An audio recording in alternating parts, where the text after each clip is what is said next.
Hi dear friends, വീണ്ടും പുതിയൊരു വീഡിയോയിലോട്ടേക്ക് സ്വാഗതം. ഇന്നൊരു ഈസി ബ്രേക്ക്ഫാസ്റ്റാണ് കാണിക്കുന്നത്. സിൽക്ക് ദോശ നമ്മൾ സാധാരണ തയ്യാറാക്കുന്നത് തന്നെയാണ്, പക്ഷേ അതിൽ ചെറിയ ചെറിയ മാറ്റങ്ങൾ വരുത്തിയാണ് ഈ ഒരു ദോശ തയ്യാറാക്കുന്നത് കേട്ടോ.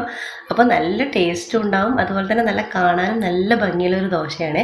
അപ്പോൾ നിങ്ങൾ എല്ലാവരും തന്നെ ട്രൈ ചെയ്ത് നോക്കി ഫീഡ്ബാക്ക് അറിയിക്കുക. അതുപോലെ നിങ്ങൾ ആദ്യമായിട്ടാണ് എൻ്റെ ഈ ചാനൽ കാണുന്നതെങ്കിൽ പ്ലീസ് ഒന്ന് സബ്സ്ക്രൈബ് ചെയ്യണേ.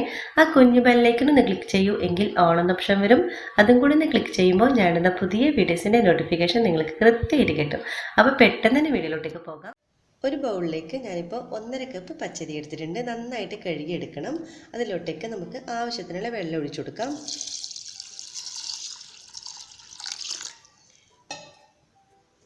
ഇനി നമുക്ക് അടച്ച് വെച്ചിട്ട് ഒരു 2 മണിക്കൂർ നമുക്ക് ഈ ഒരു അരി ഒന്ന് കുതിരാൻ വെക്കാം. 2 മണിക്കൂറിന് ശേഷം അതിൻ്റെ വെള്ളമൊക്കെ നമുക്ക് കളഞ്ഞെടുക്കാം. ഇനി ഒരു മിക്സിയുടെ ജാർ എടുക്കാം. അതിലോട്ടേക്ക് നമ്മുടെ കഴുകി വൃത്തിയാക്കി വെച്ചിട്ടുള്ള നമ്മുടെ അരി ചേർത്ത് കൊടുക്കാം. ഇനി ഇതിലോട്ടേക്ക് ഒരു 5-6 കുഞ്ഞുള്ളി ചേർത്ത് കൊടുക്കാം. പിന്നെ 1/4 ടീസ്പൂൺ കുറവ് മഞ്ഞൾപ്പൊടി ചേർത്ത് കൊടുക്കാം. മഞ്ഞൾപ്പൊടി അധികമായി പോകരുത്, കാരണം നമ്മൾ അപ്പം ചുട്ട് കഴിയുമ്പോൾ നല്ല മഞ്ഞൾ കളർ ഉണ്ടാവും. പിന്നെ ഫ്രഷ് ആയിട്ടുള്ള കുറച്ച് കറിവേപ്പില ചേർത്ത് കൊടുക്കുന്നുണ്ട്. അത് ഇഷ്ടമുള്ളവർക്ക് ചേർത്ത് കൊടുക്കാം, വേണ്ടാത്തവർക്ക് ഒഴിവാക്കാം.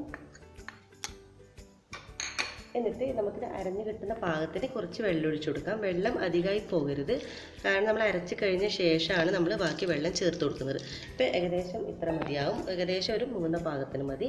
ഇത് നന്നായിട്ട് നമുക്കിതൊന്ന് അരച്ചെടുക്കാം. അപ്പോൾ കുറച്ച് അടിച്ചതിന് ശേഷം ഇതിലോട്ടേക്ക് ഒരു 1/4 ടീസ്പൂൺ ചെറിയ ജീരകം കൂടി ചേർത്ത് കൊടുക്കാം. എന്നിട്ട് നന്നായിട്ടൊന്നും കൂടി അരച്ചെടുക്കാം. അപ്പോൾ ഇവിടെ നന്നായിട്ട് തന്നെ അരച്ചെടുത്തിട്ടുണ്ട്. തെരികളൊന്നും ഇല്ലാതെ തന്നെ അരച്ചെടുക്കാം, പ്രത്യേകം ശ്രദ്ധിക്കാം കേട്ടോ. ഇത് നമുക്കൊരു ബൗളിലേക്ക് മാറ്റാം. അപ്പോൾ ഞാനിപ്പോൾ 1.5 കപ്പ് പച്ചരി ചേർത്തുകൊണ്ട് തന്നെ ഒറ്റൊരു ബാച്ചായിട്ടാണ് കേട്ടോ ഞാൻ അരച്ചിട്ടുള്ളത്. നിങ്ങൾ ഇതിൽ കൂടുതൽ അരി ചേർക്കുന്നുണ്ടെങ്കിൽ 1-2 ബാച്ചായിട്ട് നിങ്ങൾക്ക് അരച്ചെടുക്കാം.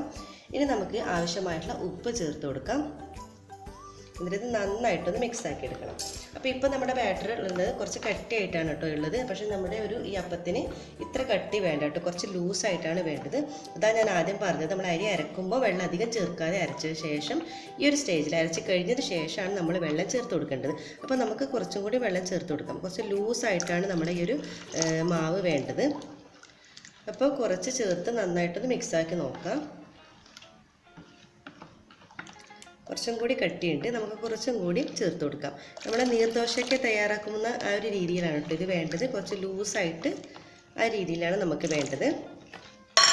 അപ്പോൾ ഈ ഒരു ലൂസായിട്ടുള്ള ഒരു ബാറ്ററായിട്ട് നമുക്ക് കിട്ടിയിട്ടുണ്ട്. ഇനി നമുക്കിത് റെസ്റ്റ് ചെയ്യാൻ വെക്കേണ്ട ആവശ്യമൊന്നുമില്ല കേട്ടോ. ഇനി ഇതിലോട്ടേക്ക് 1 ടേബിൾ സ്പൂൺ ഓയിൽ ചേർത്ത് കൊടുക്കാം. ഇത് നമ്മൾ മസ്റ്റായിട്ട് ചേർത്ത് കൊടുക്കണം. ഈ ഒരു സ്റ്റെപ്പ് നിങ്ങൾ ഒഴിവാക്കരുത്. അതിന് ശേഷം നന്നായിട്ടൊന്ന് മിക്സാക്കി എടുക്കാം. ഇനി നമുക്ക് മിക്സാക്കിയതിന് ശേഷം നമുക്ക് ഓരോന്നായി ചുട്ടെടുക്കാം. ഇനി നമുക്കൊരു പാൻ വെക്കാം. പാൻ നന്നായിട്ട് ചൂടാകുമ്പോൾ കുറച്ച് ഓയിൽ ഒഴിച്ചു കൊടുക്കാം. എന്നിട്ട് എല്ലാ ഭാഗത്തോട്ടും ഒന്ന് സ്പ്രെഡ് ചെയ്ത് കൊടുക്കാം.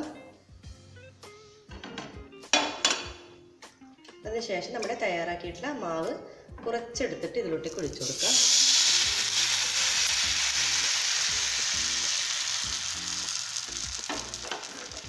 ഞാൻ മാവ് ഒന്ന് വറ്റി വരട്ടെ. അപ്പോൾ അതിന് മുകളിൽ കുറച്ച് ഓയിൽ നമുക്കൊന്ന് സ്പ്രെഡ് ചെയ്ത് കൊടുക്കണം.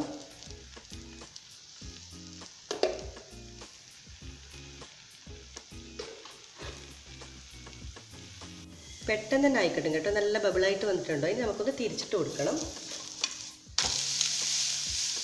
1-2 സെക്കൻഡ് നമ്മൾ ആ ഒരു ഭാഗം കൂടി ഒന്ന് വെന്ത ശേഷം നമുക്ക് എടുക്കാം.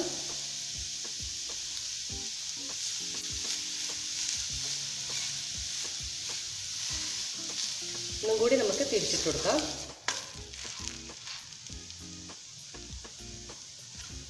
നമ്മുടെ അപ്പം ഇവിടെ റെഡി ആയിട്ടുണ്ട് കേട്ടോ. അപ്പം നമുക്കിനി ഒരു പ്ലേറ്റിലോട്ടേക്ക് മാറ്റാം. അപ്പോൾ നമ്മുടെ ഒരു യെല്ലോ ദോശ ഇവിടെ റെഡി ആയിട്ടുണ്ട്. നമുക്കിനി ഇതുപോലെ ബാക്കിയെല്ലാം തന്നെ നമുക്ക് ചുട്ടെടുക്കാം.